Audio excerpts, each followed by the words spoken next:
get up and talk about CVs. A lot of the time I'm either emailing people on the phone, talking about their CVs, so it's interactive.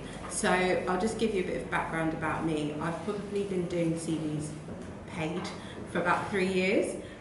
So I have a background in psychology, I did organisational psychology, and I did a PhD in career development type things. So I was researching people's careers. And a few years ago, I'd finished my contract in an organisation, and I was just like, how can I make money? And people for a while had been asking me to look at their CVs. So I was like, I'll just charge people. So that's what I started to do. And over the years, I've worked on so many different types of CVs, so from entry level, graduates, all the way to IT. I was doing a legal one the other day, accountancy, finance, anything. I don't turn down anything. I work through an agency, and I also do it on my own as well, so I get people asking me to their CVs also directly. So today what I'm going to try and focus on is these things. So yeah, do any of those things look the most interesting to you, or what looks the most interesting to you? Things to avoid. Things to avoid. Because there's certain things that really like wind me up when I see it on a CV, but that's just me. It's not for anyone else. It's just my little things. But yeah, so this is the format we'll go through. If at any point you've got any questions, please feel free to just ask. If you want to bring up your own CV at the same time, write notes, either on laptops or anything like that, just go ahead, as I know you're all paying attention. And if you don't want to take part and you want to code, that's also fine. Just let me know somehow. So a CV is from the Latin term curriculum vitae, and apparently it means the course of your life. So in a way, it's your job history, your career history, your career story, consolidated into 1 or 2, or I've seen 8-page CVs. Oh, wow. That was stressful. One. So it's about trying to sell yourself in 1 or 2 pages, which sounds really daunting for some people or really exciting for others, but that's essentially what a CV is for. You can use it to highlight different areas of yourself that you want to do to sell yourself for a particular job. So I'll be talking about things like tailoring your CV or having different versions of the CV as well. That's really important if you're in a career currently and you want to jump into another career. Having lots of different CVs is totally fine. Allegedly, and I couldn't find actual data, like real hard data and the research studies around the last point, but apparently a recruiter, it takes them between 6 and 30 seconds to scan through your CV. Like I said, don't quote me on it because I don't know what research they did to find those numbers, but basically they don't look at it for very long initially. And initially, a lot of organisations don't even use people to do the first screen, and I'll talk about that in a minute. So it's really important that your CV is as optimised as possible. You can have a really good CV, but it might not be able to be scanned and seen through a computer, which is really frustrating. You can have like the perfect experience, it just might not get in through the second round. So that's what I'm going to talk about next. So applicant tracking systems are software. You probably know more about this than me, to be honest. But it's just a software that a lot of recruitment companies use, organisations use. When you see their job portals, you put your CV through, you send your attachment, and it will go through to these ATSs, and they scan for keywords. So they'll look at the difference between your CV and the job advert, and scan to see the percentage of how your CV matches with that job. So you're more likely, the higher the percentage is, the more likely you are to get put to the next stage, so the hiring manager will see it or HR will see it. And this is one of the ways that people fall off because it's not optimised, CVs are not optimised for ATS scanning processes. So I'll talk about how you can do that as well. So at the top of a CV, more typically you'll see like your name and personal information. So what I like to see in a CV is your name at the top, big letters. It doesn't have to be massive, but maybe something like 16 font. If you have, has anyone here got like a nickname, or like their first name isn't the name they use officially? Yeah? So do you put your kind of nickname on your CV first, or do you put the full name? Okay. Okay, yeah, that's absolutely fine. What you could also do is put your full name in the first part. If it's your first name, you shorten, brackets, the actual name you want to be called. But it's okay. You can put your nickname or your kind of chosen name in there. Also, the address. What I've been seeing recently is that people are not putting their full address in. You can put your town or city in that section if you want, because some organisations might not discriminate, but subconsciously or consciously sift people. Do you see what I mean? So they might, some organisations, if you live a certain radius away from the company, they're less likely. So if you want to eliminate that, you don't have to put your postcode in, you don't have to put any of that information in, but putting a location just to show that you've got an address might actually be homeless or something. Telephone number is really important to put your up-to-date telephone number. If you've got a house number, you can put that in, but most of the time a mobile is fine as long as they can reach you on it. Because if a recruiter wants to get hold of you, it's the wrong number, it's very embarrassing. And then email addresses, which is my favourite. How many of you have got a professional sounding email address that you have in your CV? Most definitely. You've all got the memories. Yeah. Because I can't remember. What kind of email addresses have you got that are not so professional? I used to have one called Naughty 17. That was you that I emailed the other day. We've all got those. I was 17 when I said exactly. Yeah. I think I've got one from when I was like 14 that I had to not use. So if you've got one of that, just set up a professional one. Gmail, Hotmail. Do people still use Hotmail? No, Outlook. I still use Outlook. It's Outlook, but it's the same thing. Hotmail's the same. AOL. And the same for voicemails, because I call a lot of tenants and people still record songs. Oh, yeah. And the email thing, I emailed someone the other day, and the email address, what was it? I don't even remember it, but I was like, something like, I am so horny, or Oh. horny girl, or something like. I was like, seriously? You should know though if you're going to write a form. When you stop writing in the form, like, no, this is not. Yeah. So you already have the memo of that. Just get a professional email address. I guess that is one though. Sorry, question. If you're with the voicemail thing, do you think it's useful to have a personal? Mine's personalised because it's good for that person to know that they reached the right person if I'm not able to take the call. I've just re-recorded my voicemail. I haven't had a voicemail notice for like 5 years, and then I realised probably a good idea. So I do have one, just a professional one. That's a nice one. Yeah. So if you want to do that, it's probably a good idea. If you're really actively looking for jobs.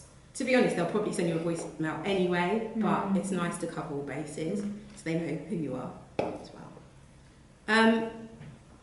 You can, at the top, so again, I've seen a lot of CVs where people will link their LinkedIn profile to the top of the CVs, just underneath where your name is with all this personal information. You can also add a hyperlink to your LinkedIn. If your LinkedIn is optimized and it looks it's a full profile.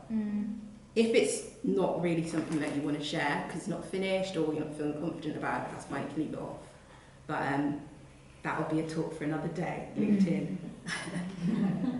These are the things that you shouldn't really include in your CV, especially English CVs or UK ones. International ones are a little bit different, but depending on region. But in the UK, remove date of birth. So everyone knows that, or age, don't need to put it is irrelevant. Does anyone know why gender, age is a no-no? Discrimination. Yeah, so that Equality Act 2010, all of those discrimination things. So you don't need to put your date of birth on, you don't need to put your gender on, marital status, I've seen some with marital status, I've seen some with kids on there, like, I have 3, okay, that's nice. Yeah, some people want to share. So it's good to share, maybe not on a CV though, because again, we're just opening it up to potential discrimination. Yes. What about like if you want positive discrimination that could potentially exist, if that makes sense? I know it's not necessarily always there, but I know that like, and I wasn't trying to get positive discrimination, but when I was doing CVs when I was a lot younger, I always tried to like put in that I was like a member of the Multicultural Society or something, so that people would know that I was a part of, that I was non-white. And people used to sort of say do that, but is that something that people should still do or try to leave it out? I don't know. It really depends on the kind of organisation you're applying to. But like, you can do it that if you want to subtly send a message to the people that, yes, I am non-white, look, I do, I don't know, multicultural society. Maybe that also, sorry to interrupt, maybe that also helps if like your surname isn't like obviously non-white. Yeah. If it is obviously not white, you might not need to. And again, if you know the hiring manager shares your ethnic origin, then you'll be like, yes, I did all of these things. Look how black I am. You might think they're not, then maybe just make it as neutral as possible. It just depends on the type of organisation. And technically, they're not supposed to, but unconscious bias exists. So if you know that Mr. Smith, even though Mr. Smith could be any colour. Mr. John Smith. Mr. John Smith could also be any colour. But anyway, if you know that, you can put things in, take things out, it very much depends. If they are saying stuff in the job advert saying, we encourage applications from people from a diverse there's a lot of that these days. Ethnic BME. Again, just look up them on LinkedIn, who the hiring manager is, and just have a look and see what that means, and then you can make your own judgment. But it is really interesting, like there's a lot of organisations that are trying to do blind CVs. So you basically remove any identifying information, even people don't want you to even put your educational achievements on there, or like the university you went to, down to that. So it could be like no name, and then you just blank that out, or the person who receives the CV first will remove that information. I'm not sure who's actually doing it, I've just heard about it, so we'll see. I've seen a couple of people at work ask me, like they're like, oh, this is a blind CV, and I'll show it to them. Oh really? Yeah, but then what they were finding is they were still hiring or only inviting in for interview just like white men. Really? Yeah, and so somehow it was still happening, and they were like, that's even with a blind CV. So I don't know how you... That's really I don't know what it is that's on it that makes people see that. What kind of information did they still have on the blind CV? So I guess they'd still have like area, probably, and they'd probably still have like things that you did as your side interests, which means that cycling, if you're into like rugby or something, and the guy who's doing it is, there might be something that they relate to, maybe. It's interesting because it's how blind are we going to go? We're going to remove they're everything apart from the job. variables. Because but you can't really just sell yourself in a way where just try and best. You can't erase your whole identity just so you can get a job, because they're going to notice when you go to but just do your best. Right. The next thing that I add in a CV, or usually I like to see in a CV, is a personal profile. Only if it's for, even if you don't like them, they're really good for that ATS score, because you're putting in a bunch of words that might be very close to the job description or the job advert. Obviously, not just putting random words in, it has to be prose. So it's a really quick way, an easy way of matching yourself to the job. So when you're tailoring your CV, you don't have to necessarily change the whole thing for every job. You can just focus on that personal profile, which is like 3-4 sentences, a paragraph. It doesn't have to be very long, but it's concise to show that you've got the skills needed for the role. So for example, I don't know why this is, but CVs tend to be written in the second or third person, so things like a dedicated professional software developer who has completed a career transition course, blah blah blah, instead of I am a, because it just tends to be quite repetitive, like I have done this, I have done that, I did this. It's like, you can do that in your covering letter, right in first person as much as you like, but in the CV, for some reason, don't know why, it's not that it's bad, but it's one of those kind of CV faux pas. So if you could change that personal statement section to read a little bit like this, it would help. So what I'm going to ask you to do, if you would like to, is write a personal statement for this role that I found. This random role that I found yesterday. It's very long, I didn't realise how long it was. Just tailor it to the first 2 bullets if you would like. And it doesn't have to be very long, it's literally like 4 or 5 sentences, even 1 sentence of how you could possibly tailor what you have to this job.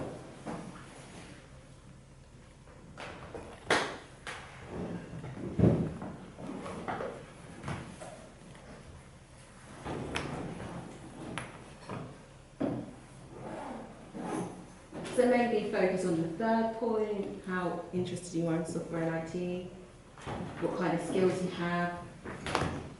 I'm going to give you, how much time do you want? 10 minutes? I'm pretty recall by then. Do you want to eat first, do this after? Oh, that sounds good. Or during? During? What do people think? Yeah, that's a good idea. Yeah? Yeah. Yeah? Take as much time as you want. And then you can eat as well. Am I the first one to stand up to you? Yeah, quite so.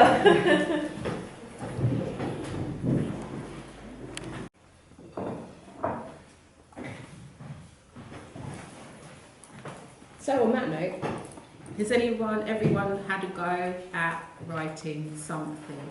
It doesn't have to be 3 to 4 sentences. It could be a sentence or just some words that you would use to make a sentence when you...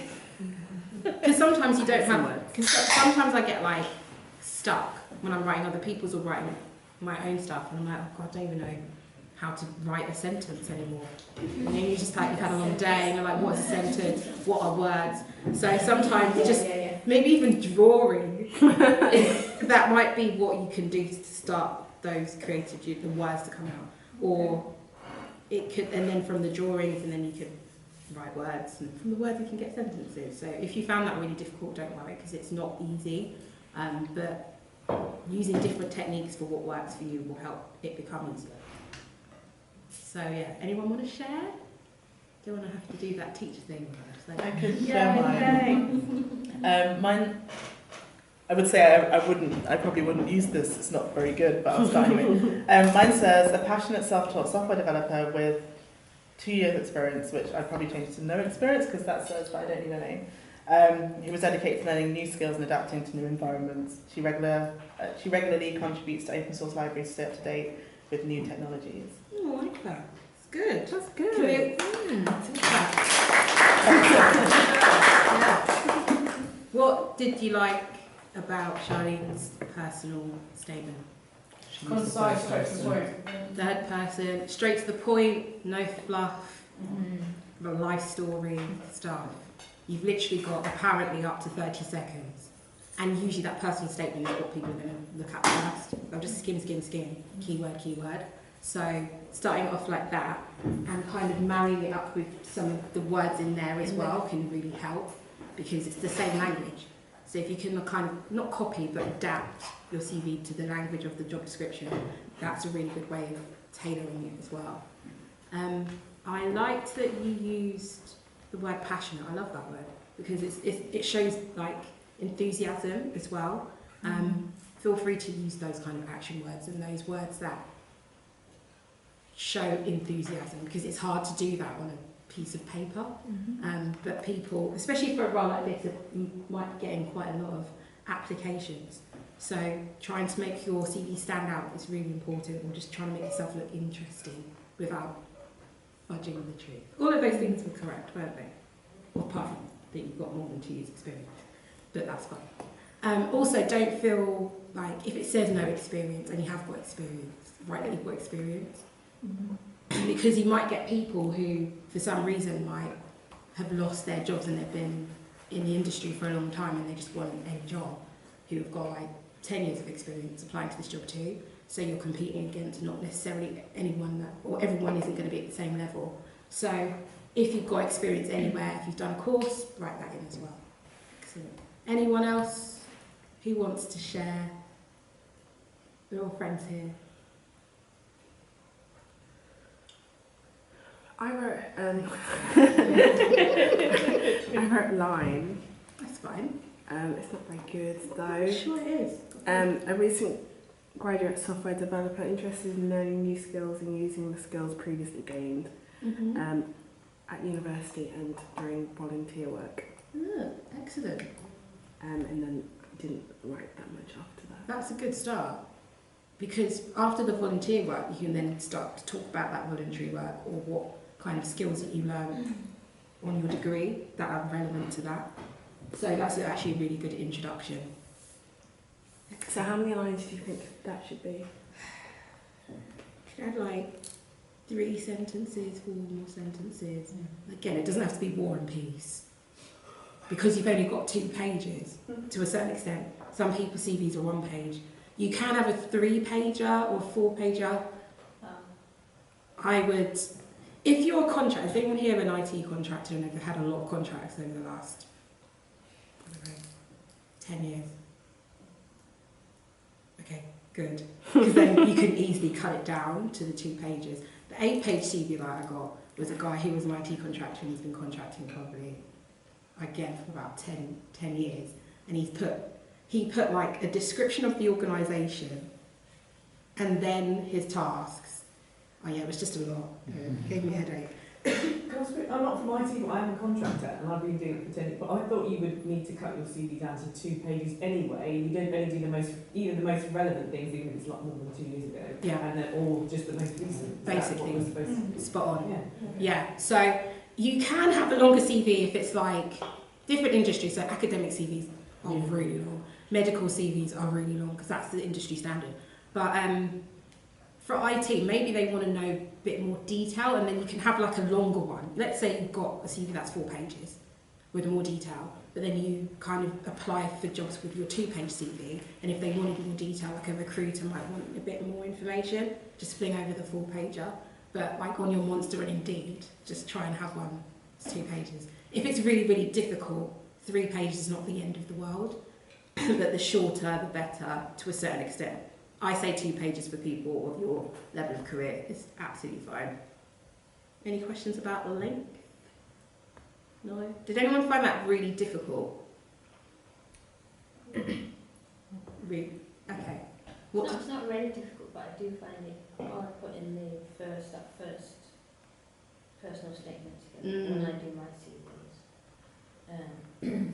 And usually I tailor it to the job, so that's what I've been doing lately. So yeah, but I kind of find it difficult, like what the first words are and if they kind of catch, the imagination or not. I'm a mature graduate. So I never know what the best kind of first words are. Yeah, that's a really good point. And I think again, if you can have a standard first sentence. Okay, like a dedicated and driven. Yeah. Professional. I mean, most people are dedicated and driven if they try and apply for a job they want. Yeah. So they can't be like, well, that's rubbish. So just have like a very generic 1, 2 lines, or 3 lines, or 4 lines that you start off with, and then just have that on your generic CV. And then when you're tailoring it, we'll just have a look at this. Add a few words in there. What's it saying? You could add back end, front end, if you've got back end and front end experience or qualifications. Or if you've assisted senior developers before, you can put that in. But you've got an interest in IT because you've done a degree, you've done a course, you go to events like this one. Anything like that is relevant, you can add that in afterwards. But having that kind of generalised personal statement for all jobs or different types of jobs that you're applying to makes it easier for you to tailor afterwards. You don't have to start from scratch every time because it can be very annoying. Any more questions about that personal statement? section. Do you think that recruiters or job hiring managers or whatever would notice if you've just essentially turned their description around into I am a graduate software developer who works with senior development? Do you know what I mean? Do you think they'll pick up on that? Or if it's like a word for word copy and paste, probably. But if you're literally just a few words here, a few words there, you can be cheeky and you can go on their website and like look at how they write about their organisation, like their values or something, and then stick them in there. That might also help, but just scatter it in there.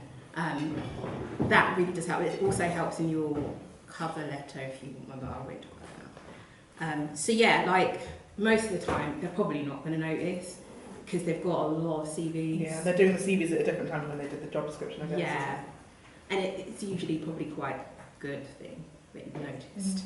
I had a question, and this might be, we might answer this when it's kind of late, but essentially, is your CV's not, is it true your CV's not always seen by the person you're going to be interviewed by, or the people you're actually going to be working with?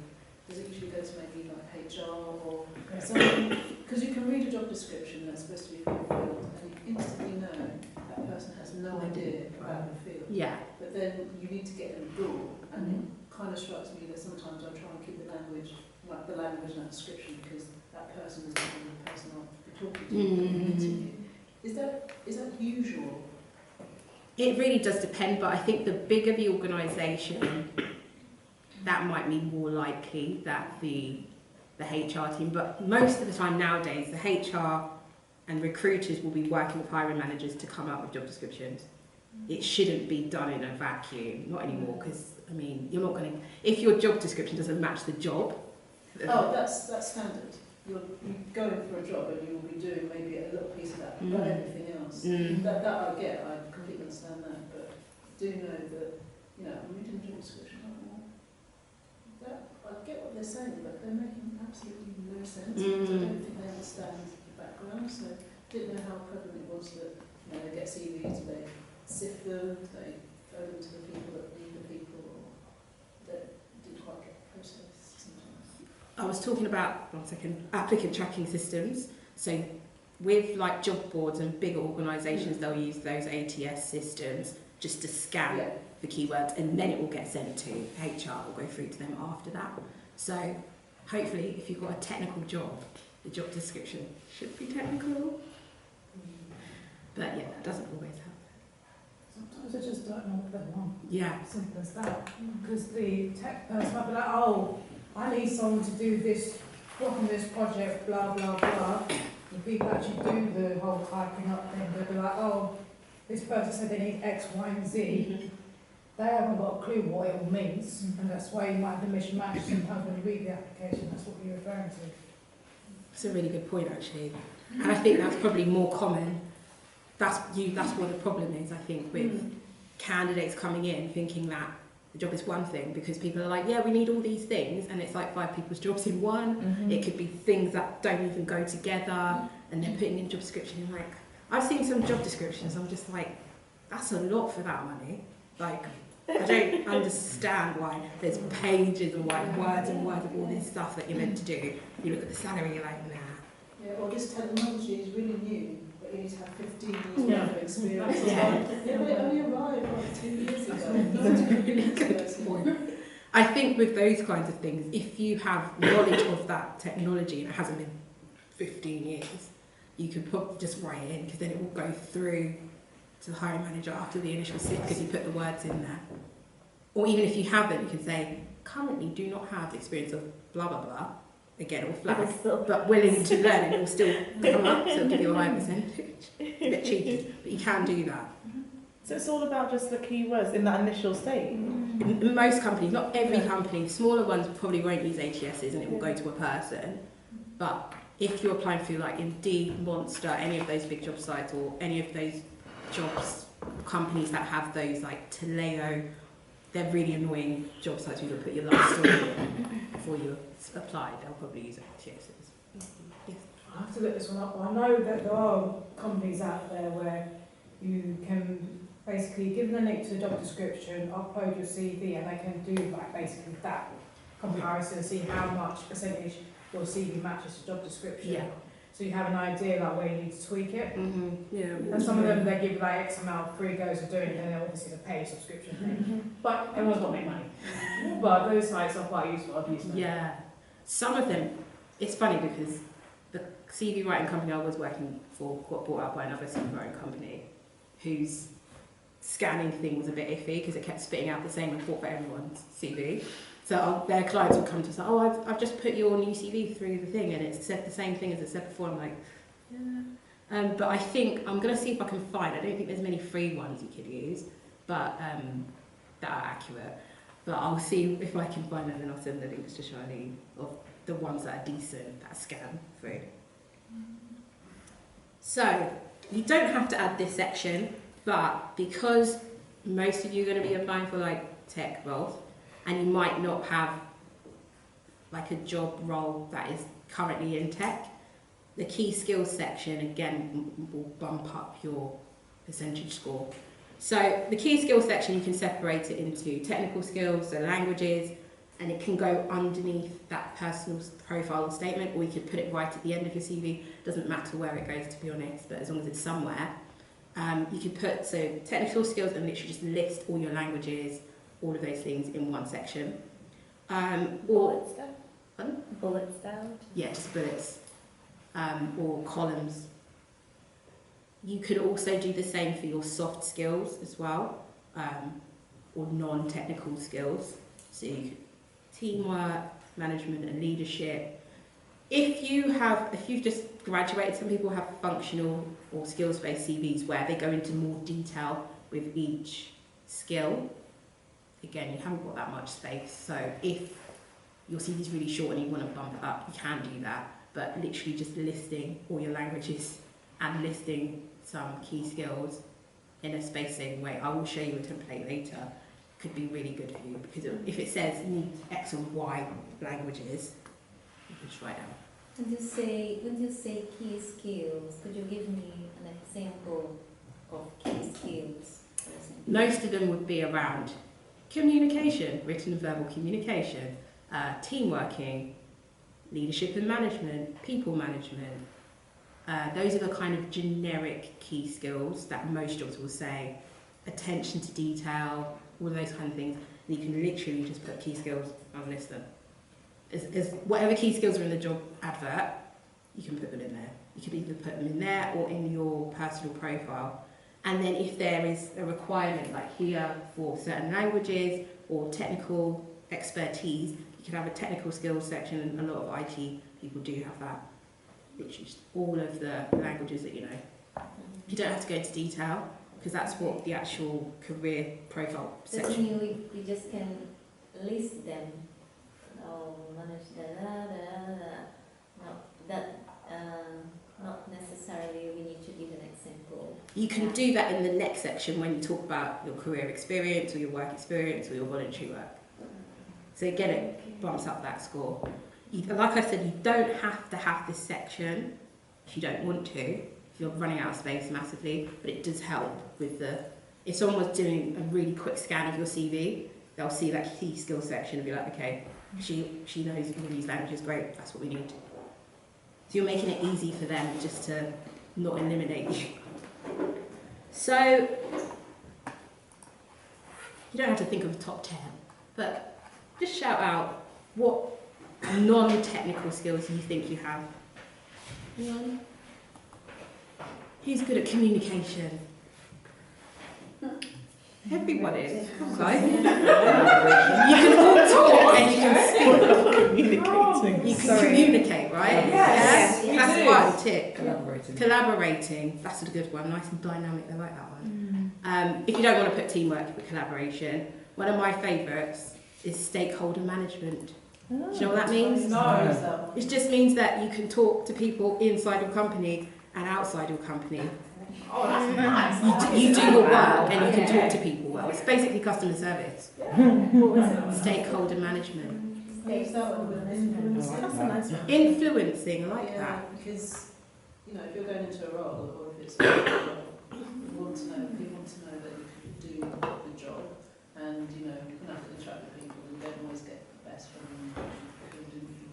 yeah, that's definitely a part of like management. For a supervisor, if you've been a team leader, you're definitely influencing. And even if you don't work with anyone under you, you're influencing your team, anyone. Any other nice, soft, I hate that term, non-technical skills? I've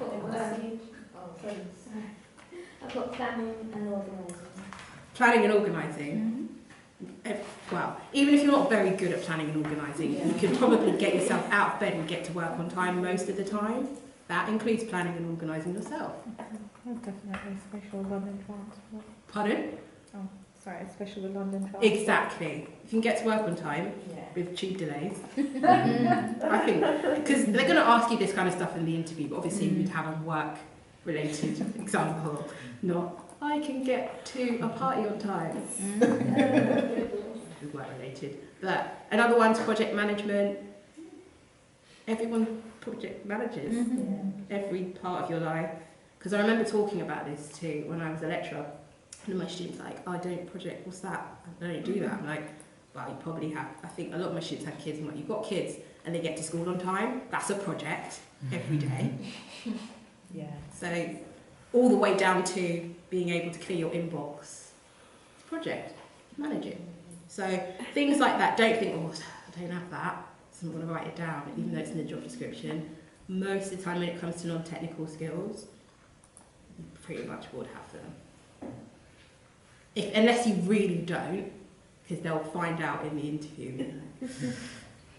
You're really struggling. But yeah, just the ones that you know you can or you do have, definitely write that down. And then with with technical skills, what technical skills do you have? That's Just difficult. the languages? I feel like I've listed languages. Yeah, that's right. That's Yeah. Java. What else? So you've got Java, I wish I had a whiteboard. Java, C, C++, Android, PHP. there you go. Microsoft Office. Yeah, that's one that I put in. That's a skill. It is a skill. It is, especially Exactly. with how Office works now. It's complicated. I haven't even used Windows 8 properly. Like, I don't know how to do that. Would you list your skills with certifications if you have them? Yes. Or would that be some in a different place on the... You can put it in the technical skills section if you want to, or if you wanted to have a certifications and technical skills, you can put it together. Yeah, it's probably better to put it together. And then you can put like the year that you obtained. So yeah, key skills. If you have space, I would say put it in either before your career history or career profile or job work experience section or afterwards. It doesn't really matter where it is, but if you want it to capture attention from the hiring manager, because they usually focus on that first page, just stick it in. Right, the next part is the juicy part, the employment history / career profile / work experience section. You can call it any of those things, but I think a lot of people tend to call it like a career profile at the moment. I think it sounds a bit more professional, like this. profile? Pardon? What profile? Sounds nicer. I don't know. I think if you are like a career changer, so you're moving careers, it captures that kind of aspect. Like I've got different experiences, but it's up to you. I don't think there's any rule to say that it has to be called career profile, employment history, work experience. It's the same thing. Does it still have to be third person? Because this is so hard to write in third person. It is, isn't it? It's a struggle. The less, basically remove I from your CV. Also, like, That's a grammatical if thing. it's I had, I'm just going to say had. So like you could, and I'll show you some examples, but you could literally have managed a team of six. Managed a team of six. Not I managed a team of six, managed a team of six. Okay, it just feels like such an incomplete sentence. Like I said, it's not really a book that you're writing, it's literally a snapshot. Yeah. So the easier it is for someone to read it and understand what you've done, the better.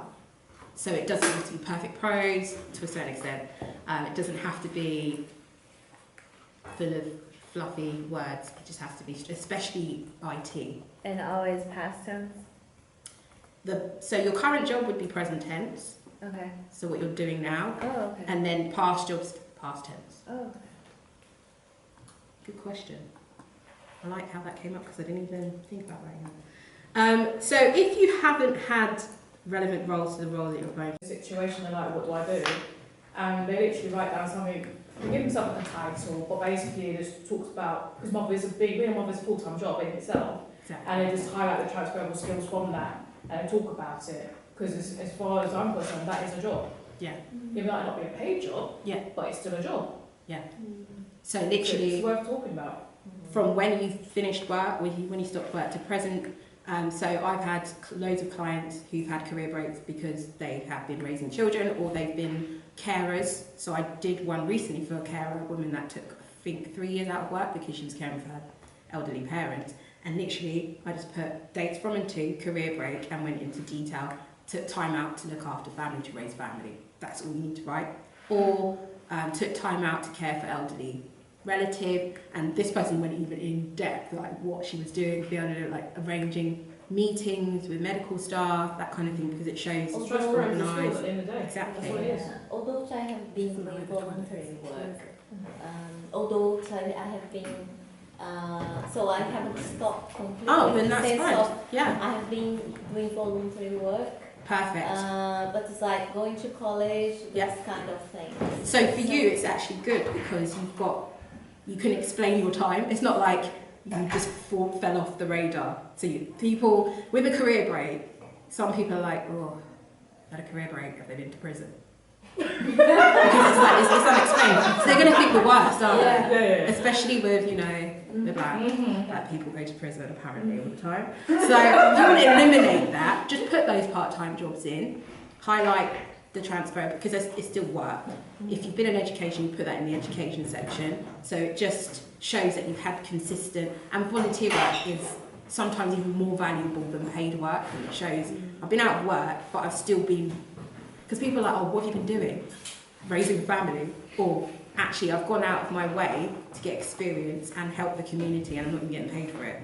So that shows dedication more necessarily in a way than paid work.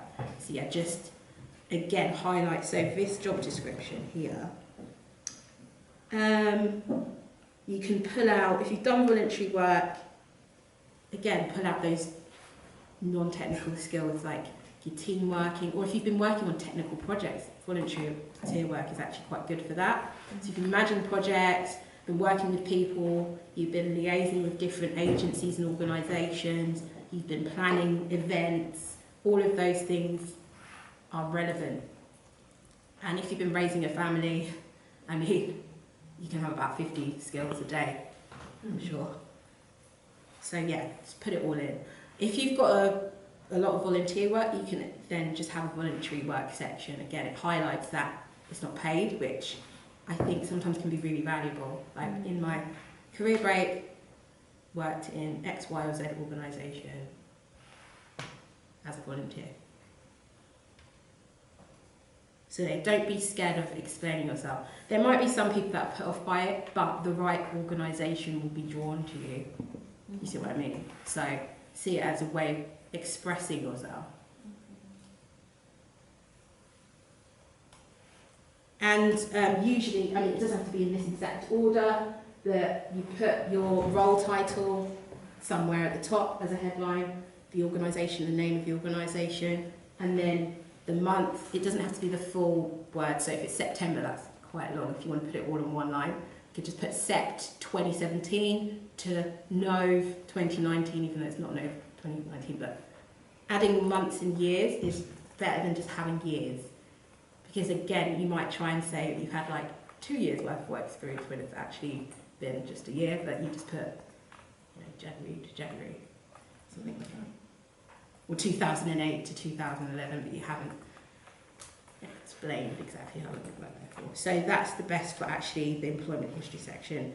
Any questions about your career profile, employment history, those kinds of things? Sorry, I just missed about the year. So we mentioned the year. Yeah. So just the year. Or month and year. Month and So like, what month is it now? June? Yeah. June 2019 would be your end date, and let's say you started in September 2012. So you just put Sept 2012 to June 2019. So you don't have to put the actual date, like, because no one can remember that. And it's better to put months and years rather than just years. Can I just ask a question on that line still? So what if you have, so currently work in corporate, I'm going to social work and I'm trying to get into tech, but what has happened is, as I took a break of normal corporate, I've started to do a bit of like, the jobs I get are freelance, so it's quite admin, nothing, I mean, admin is work, but it's not tech sort of thing. So if I was to put the role organization, I probably have like 6 months. Is that okay for someone who's looking to employ a person? Or because they're very freelance sort of admin. So you're saying you've had a lot of roles, or Yeah. Quite many. Well, it's not that many, but that's a really interesting question, and that is very of the time, because nowadays people are having less time in jobs just because of the market. It's been a recession. Some people are choosing to work in that portfolio way, doing temp jobs, doing freelance, 3 months, and that's absolutely fine. So what you would write down in your personal statement is that currently, or worked in a number of freelance short-term contracts over X years, so they know at the beginning that's what you've been doing, but currently seeking a permanent role for career development reasons or something like that. Yeah, so you'd explain it there, you'd also explain it in your cover letter when you do your cover letter, if you do your cover letter. And that helps it along, just so you're explaining it, it shows that you haven't just been sacked from loads of jobs. Even if you have been sacked from loads of jobs, you just gloss over it and just contractor, freelance, and hope they don't chase your references. This is probably like a slightly noddy question, but imagine if you've got noddy. What's that? A noddy question, like a little bit silly. I've never heard that. Oh, I wonder where I heard it then, if not, because everyone's looking at me like I'm... This one's a bit noddy anyway. Imagine you've got like about 3 jobs that you're doing concurrently, all started at different times. Do you order it by start date, or how do you order them? Very good point. I would put the one you started the most recently at the top and then work down. So it's chronological. So for example, I have been freelance since, or working at freelance portfolio since 2016, but then I've also started another permanent job last week.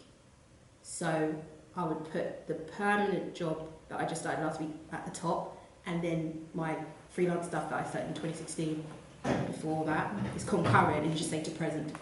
Some people might get, how can you do 2 jobs at once? Well, You just figure it out. Just do something daytime, nighttime, whatever. So yeah, that's a really good point. So put the one you started the most recently at the top and just work backwards. And that's a very good point. Always order your career history chronologically from the most recent backwards, because I've seen some CVs where they're just in some order. I'm just like, what is this? Chronological order? Alphabetical order by organisation. No, I mean, I wish there was that. And it's just random sometimes. Like this. So yeah, chronological. Achievements. So in your description of what you've been doing, you can list achievements. You can either have an achievement section separately from your career work experience. So you can have it as like a headline after your key skills or before your key skills section, highlighting general achievements that you've had in different roles. It could be that you've saved the company some money, like a lot of money. It could be that you've raised money. It could be that you successfully completed a project. It could be anything that's kind of above and beyond your usual day-to-day business as usual work. Something that's not in your job description.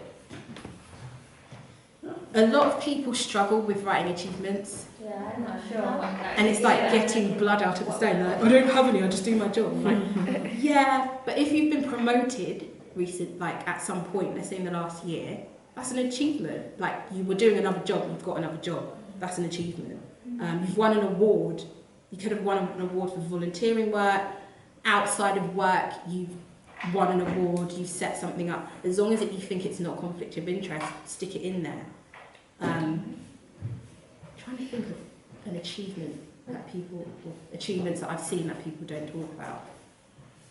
But yeah, basically anything above and beyond, like even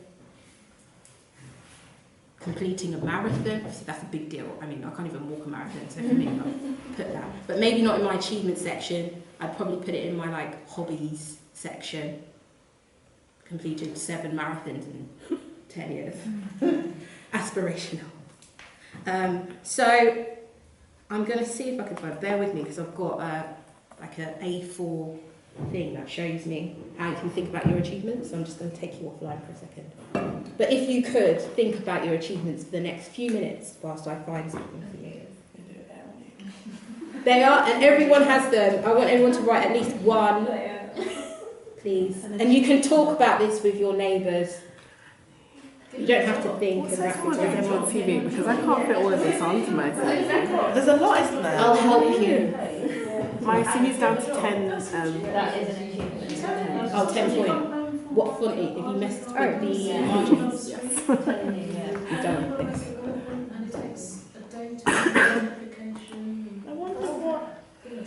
Do you have a CV, Shelley? Yes. Oh. You need to Yeah. Shelley just finds jobs on the floor. She just has to apply. That's very true. So you need to apply for jobs. She just gets them. Right here. Oh, Okay. Oh, that's different. that's pretty. Is That's it? a I nice think so. I think have you changed it recently? I don't. Not Yours is recently. in colour. I never thought. I think. Yeah, this. I looked at somebody else's and they had colour in it, so I put colour in mine. Oh, we'll talk about that as well in a minute. Because And I've pictures of seen space. some really fancy ones lately that I didn't do when I was applying for jobs. So, accomplishments. If you want to take a picture of this, feel free, because I'm going to. Wow. So, if you've received awards, special recognition, etc. Yeah. Can you see it? Picture. I've got it bigger. Tiny. Sorry, I thought that was. That's alright. We've got the technology. She can make it. Technology. I love how I'm like got a picture figure in the air. I can send this to Charlene and Charlene yeah, can send it to you. Is that the same with the slides as well? Yeah, of course. So, increased efficiency. Companies like it when you save them money. If you've saved them money, talk about how you saved them money. If you've made them money, talk about how much you've made them. So, cost savings, project which will increase cost savings by X blah blah blah. Can you put things like working longer hours to achieve goals? Because then they'll think that they can exploit you. Like, but it might feel like an achievement at the same time. Like, can you put things like that in? You can do. Word it differently. But again, it could be construed. If it's on a project, that's fine. But if you're like constantly working longer hours, they might see it as you can't prioritise. Yeah, your time. That's Or the project doesn't know how to manage time properly. Yeah, but you. But they're not You really could explain that. because the project did it The wrong. company's doing shit, and their systems are rubbish. And that's why I have to work late every night. But yeah, if it's a project, so dedicated extra time to the project to make sure it was completed. Yeah. Within unrealistic timescale. Work to tight deadlines. Oh, you tight don't deadlines. You don't ever have to say that you do overtime. Work to tight deadlines. Yeah. And then in the interview, you can explain that I did overtime, blah, blah. Accomplish something for the first time. Driving test, if you're going for a driving job. Pass the driving test first time. I don't know, yeah, might be relevant. Supervised, managed or trained employees. It's not easy to do any of those things. So if you've ever had some kind of management of others role, like, so for example, one woman who worked in hospitality thought her hospitality roles weren't relevant to her job that she wanted to apply for, like finance jobs or something like that. I was like, but you've been a supervisor for years. That is actually a really good skill that you need to talk about more. So supervise 11 employees. So supervise, manage, led. How many people are in your team?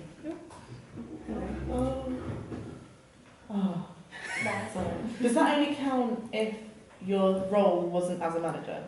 Oh no, even if it isn't as a manager, write how many people you manage. Because you can be a rubbish manager who isn't successfully managing. But most managers are going to say that they successfully manage. But make sure that if you have definitely successfully managed, write it down. Yeah. And to prove that, some companies have like recognition awards. So my new manager got a recognition award 2 weeks ago because everyone likes him, so they gave him an award. That's an achievement, even though he's like, oh, I just got an award for being nice. Like, that's good. He's obviously good at the job too. So for example, if you were to put identify a problem, would you put what that problem is in the CV? Yeah. Identified a lack of efficiency in the planning team and created and implemented a solution that saved 2 weeks of time on the project. Okay. Because that's quite good because you're quite detailed. You're not going on and on and on and on about the project. You're saying what you did and what the outcomes were. Yeah. Sorry, I quantified it. Yes. I may have missed this from a previous section, but is this a separate achievement section, or is this achievements within your the profile that you're already writing in your career profile? You can choose. So you can either have a separate achievement section somewhere near the front of your CV, or you can incorporate it within your job history. So you can do your normal tasks, your day-to-day work, and then have a section, just a heading that says achievements and like 2 or 3 bullet points and explain like saved or achieved cost savings of £10 million. Won £20 million of business, new business. If it's the thing is, for sales roles, it's very easy to write achievements because you're just exceeding targets all the time. So anything salesy or marketing is quite easy, but for other roles it might be a bit difficult. For tech, it's actually it's not so hard because you would have completed projects, implemented new things, given people advice and guidance that they took on board. All of those things are achievements. You might have created something, implemented something, established something, repaired equipment. I don't know if anyone's doing IT support. So that's how you can think about your achievements. So has everyone thought about one achievement that they think they have had? Not just, why am I not getting the same recognition? Because they were just, I tied my shoelaces, I mopped the floor, okay, great. That's standard work. But anything that they've done, a lot of the time, they'll just talk about it very loudly in the office, or they'll write it down. So don't be shy, because it'll be harder for you to get the job if you're shy. Just be very bold about it, and then when you're in the interview, you already know what your achievements are. You just say them. How can you be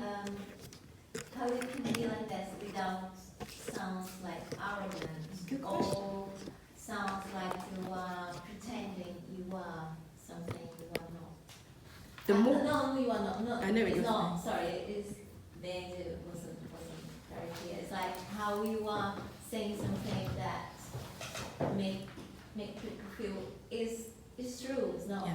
You are lying, or you are not arrogant to say, I did that, I achieved that, or this or that. So how? It's a very good point. It's a fine line. Again, British culture it's not America, and you talk about saving the planet and all sorts, but English people are a bit more subtle. So that's a really good point.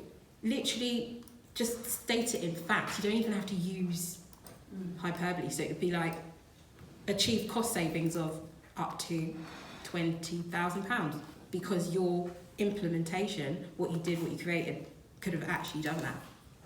Most of the time they're not going to check anyway. So if you convincingly say, this is what I did, well, this is what I thought, this is what I did, this is how I solved the problem, and this was what the outcome was, A good way of thinking about achievements is literally writing like a weekly or a monthly or updating your list. So you can have an achievements list that you write down on a piece of paper or on a spreadsheet, and then you just put the project, what the situation was, the task, your achievement and the result. So then when it comes to writing all this stuff, it's already there. When you go to interview, they're going to ask you, think about a time when you worked effectively with across functions of your organisation. That could be across organisational project that you worked on, and what was your specific input and what was the outcome of that input. So those kinds of things. So yeah, think about writing a skills achievement list. And again, update it every month. It doesn't have to take really long. You could even do it at work if you get bored, because it's personal development, it can't have without you. So all of those things, just have it in a spreadsheet, open it up, write it down, or have something on your phone that you just, like notes that you put in. Because then it will just make it a lot easier for you. Has anyone managed to think of any achievements over the last few minutes? I set my company £4,000 because they were about to order the wrong MacBooks for new starters. Oh goodness, what MacBooks were they going to order? The MacBooks they were going to order were on the spec for the role specifically, until I intervened and said, hey, this is not going to be sufficient for their needs. Oh, okay. Because that would have been £4,000 somewhere to use it. Write that in your CV, achievements, achieve cost savings over £4,000 and highlighted the correct software to order or hardware to order. Yeah. It's not bragging, you did, and it's something that is important because no one likes to spend loads of money, especially companies. Yeah, so anything like that, don't overlook it and think, oh, I'm bragging, because someone else will be making it up and getting it. Can I give an example? Yeah. Some cheating, because it's already on my CV, but I just maybe tell me. Ownership of the departmental court of the day notice board section, which was adapted by the team leader. But I left it at that. Yeah, that's fine. Because you've gone into detail, you've said what you've done, the outcome, it's been adapted or adopted longer term. That means that it was good, otherwise they would still be using it. Excellent. So anything like that. An idea that you had, people like, oh yeah, I like that idea. Yeah, Charlene said that we were all going to wear Pink Sock Friday. Made that up. Which, it will increase team cohesiveness, yeah. Increases morale. Yeah. I'm going to do that tomorrow. Even if you do extracurriculars, like you set up a club at work, it could be a walking club, a cycling club, or anything like that. That's important. We have Port Fridays. Pardon? We drink port and eat cheese. Was that your idea? Nice! I mean, that is one of the best things I've heard, I think. I mean, designed and implemented a extracurricular social club at work to celebrate port and cheese.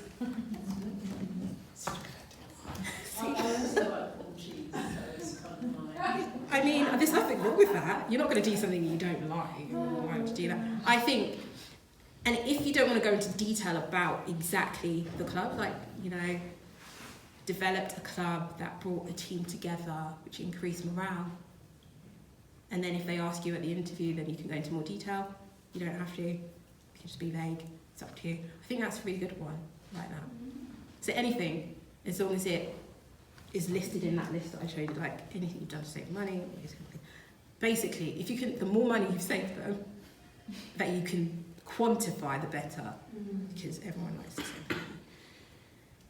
Okay, courses, qualifications and education. How many of you on your CV have got this at the top? First page. See, I had mine at the top for years, and then people are like, no, you're not a graduate, move it. And I was like, oh, I'm proud of my education. Then yeah. So if you're a grad, if you're going for like any competitive graduate job, if you're going for like a legal course, or they're really competitive, want to see your grades, and you just graduated, stick on. If not recently, then put it on the second page. And then in your personal profile, you can write a graduate, or graduated, if you want to make sure that they know you're a graduate. The reason why I say put it on the second page is because I assume everyone here has like done jobs it's not your first job, you've got lots of skills. A lot of the time they won't even realise that they won't even look at the second page. So if you make it very clear at the beginning that you're a graduate, then they'll already know that, and if they want more detail, they'll just go into the other second page. Just focus on your achievements, your goals, what you've actually done recently on the first page. But again, there's no hard and fast rule. If you want to put it at the front, it's not really gonna, most of the time it's not gonna be like a career suicide, as long as it's really brief. So you don't have to put every module you did in your undergraduate degree or whatever takes up space, just put the relevant stuff in there. So for your education section, I'm going to start with that first. I would say in the education section, focus on formal education, so everything down to GCSEs. So if you've done like GCSEs and more vocational courses, literally just put achieved 5A star to C grades, including English, Maths and Science. You don't have to, I've seen people who've listed their GCSEs, they did them in like 1996. You don't have to put every, because again, it just takes up space. So consolidate that. If you've done A-levels, again, you can list the 3 or 4 BTEC or whatever, literally date achieved, and this one you don't have to put months, you can just put year. Date achieved, subjects, grades if you want to. And then for undergraduate degree, if you've got one, again, dates achieved, title of the degree, institution. And if you want to go into detail about relevant modules or dissertation topic, if it's relevant, you can, but literally just list. Don't go, oh, did a module, a very interesting module on transatlantic slavery. I mean, probably it is an interesting module, but unfortunately, John Smith probably doesn't care that much. If you've done an IT degree, again, you can put a few highlighted modules that are relevant, but you don't have to list your 3 years worth of modules. No one's going to read it. Does someone have a question? I was just going to say, if you wanted to avoid age-related things, it's okay to look to scrub out the dates you achieved. Yeah. Otherwise, they're just going to calculate 2 you'll years. never know. Because they've got you. Yeah, you can take the date off or the year off.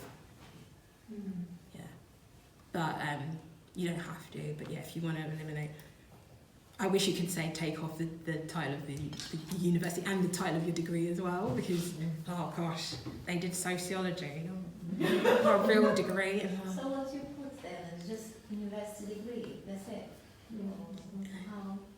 I would say for these times, stick to the dates. If you want to remove dates, you can.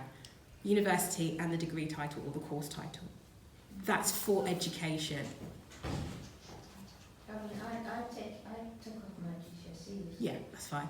So if you've got like up to like master's level, you don't have to go back to GCSEs. It's assumed that you've got those qualifications. Yeah, takes too much space. Does take up. Yeah, so you can start with A-levels or your college. You can even remove that and just put your degree on there if you've got one. If you don't have a degree, you can again just put the highest level that you've got, so I've just GCSEs, A-levels, BTEC, whatever, but you don't have to go into too much detail. And then for the courses or qualifications section, you can have that separately. So for courses and qualifications, that would be for more technical courses that are not like formal education that you had to do. Anything outside of, so you could have done language courses, you could have done programming courses, you could have done, if it's something relevant to the job, it's saying you must be a health and safety trained blah blah blah, or food safety, then you put that, the date, and for that you literally just list, so you put the course title, institution, because sometimes that can ping up, and the year you completed. You don't have to go into detail because they can figure out the course, especially if it's IT, technical stuff, they will know what that language course did mean. Also, if after this section, you can even put like languages, like actual languages that you speak as well, because if you know more than one language, it's a very globalised world.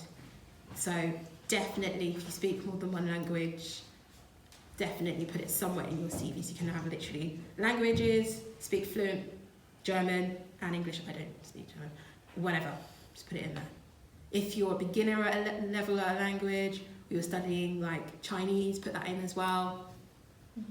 Because again, business is everywhere and everyone's got money, so they like it when you put those things in. Any questions about courses or qualifications? I think this is pretty straightforward, isn't it? It's like, well, I feel like every time it's I did my degree in my country, and then here I just finished my GCSEs. How chronologically?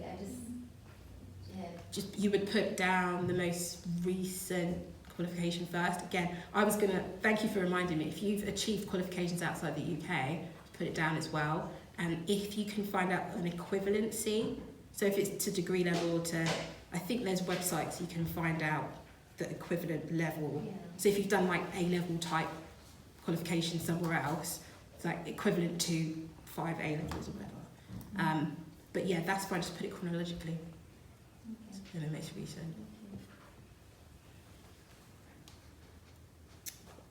Okay. Just a few more things to avoid. Nearly finished.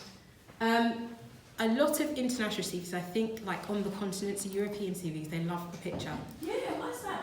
I don't know, it's just their culture. I have no idea. They put their picture in the corner, top right-hand corner, top left-hand corner. Not just Europe. I think they do it in the Middle East as well.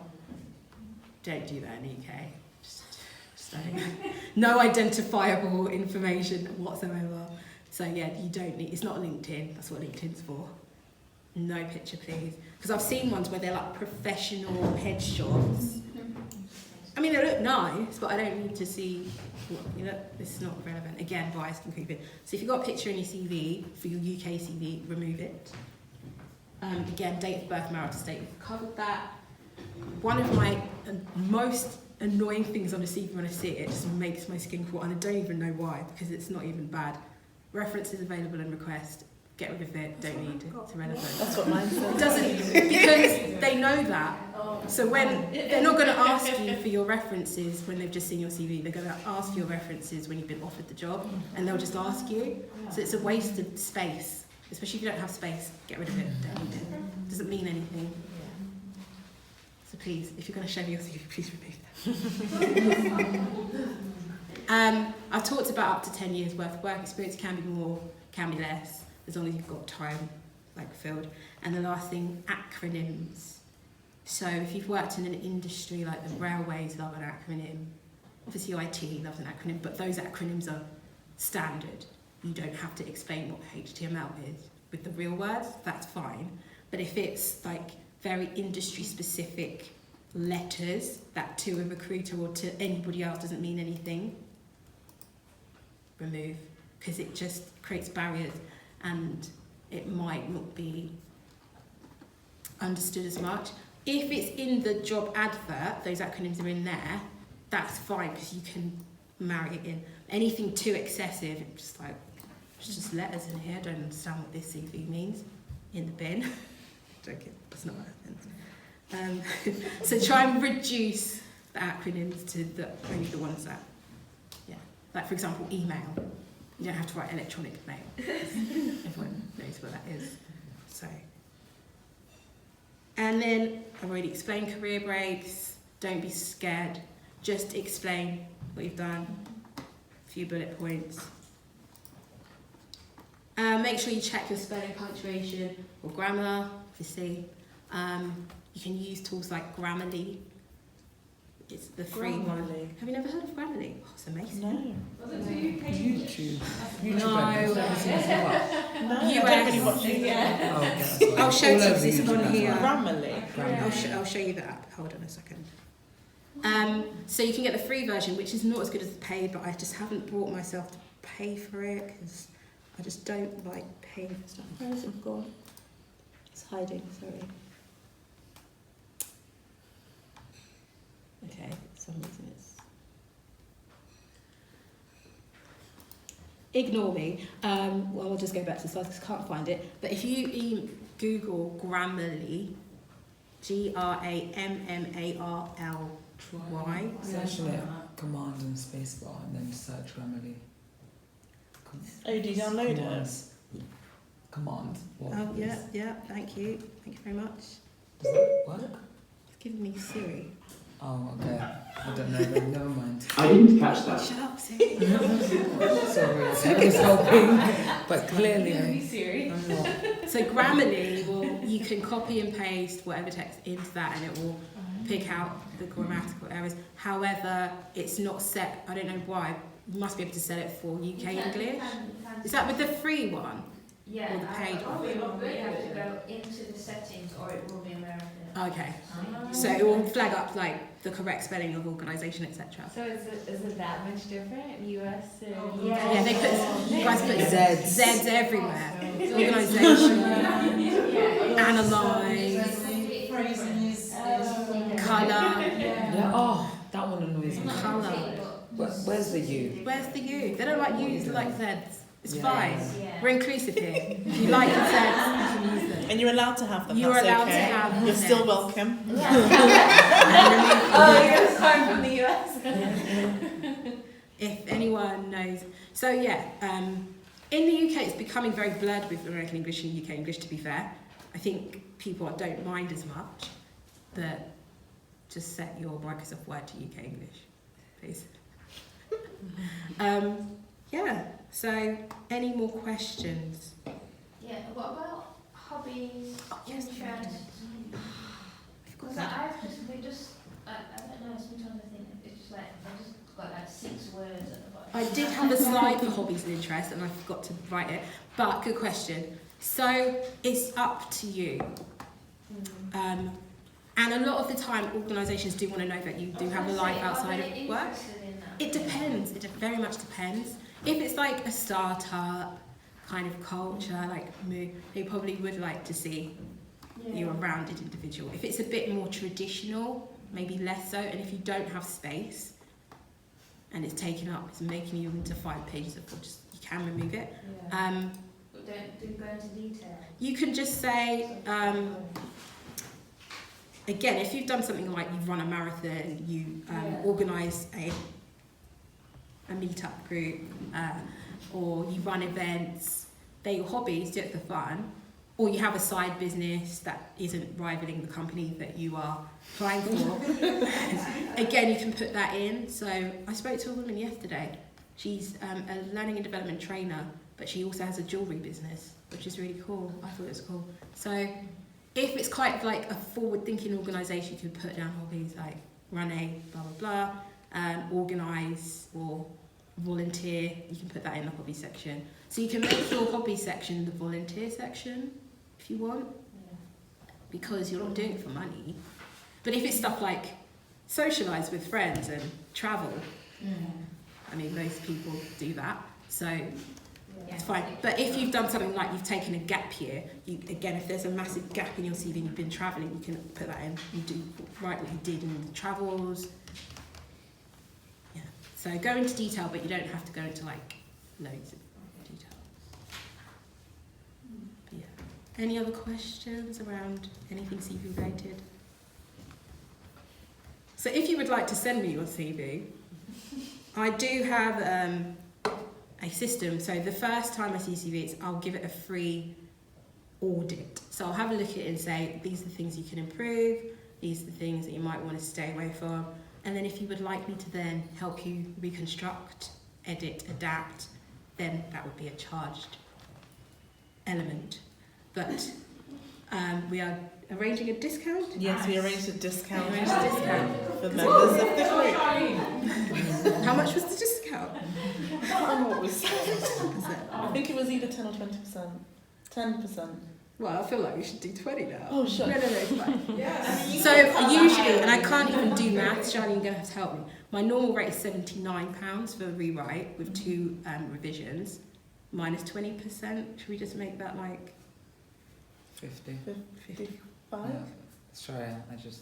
50? Yeah, I just said a number. £55. £55. Yes, 55, I think. But you, after the free audit, it's up to you whether you want to actually let me write it for you. But I'll show you my socials and email address, which are here. Sorry, it will come up again in a second. So if you just want it to get looked at again, and you just want some advice, feel free. If you want it to be redone, let me know.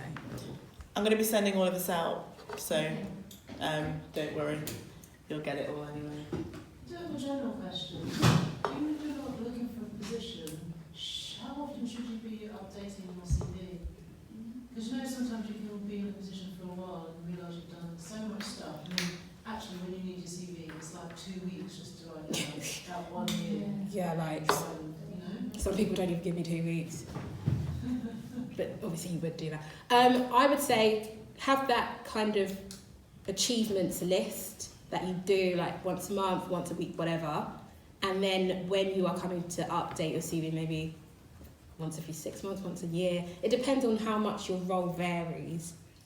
So if you've just got like a promotion, then edit, or you were going for a promotion, and you know you're going to go for a promotion, you're looking for a promotion or a new job, probably should start looking at either doing it yourself or getting help. But having that list of achievements of what you've done in your job is really useful. Just keep updating, so when you need to, you can just put it.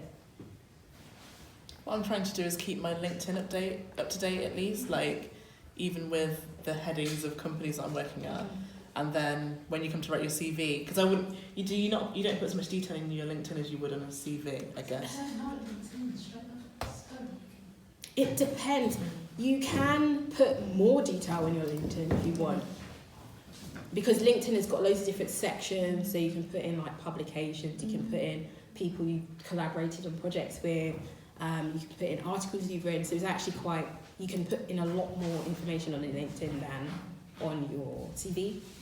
So they should be working together in tandem. So you can put slightly less in your CV and then more on your LinkedIn. It doesn't have to be exactly the same because they're totally different mediums.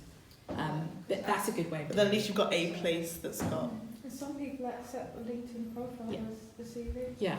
Really? And you can upload your CV into LinkedIn and then you just quick apply for jobs. LinkedIn's great for job searches, by the way. It's amazing. I noticed when you apply for a job, the people at the workplace will actually look for your profile.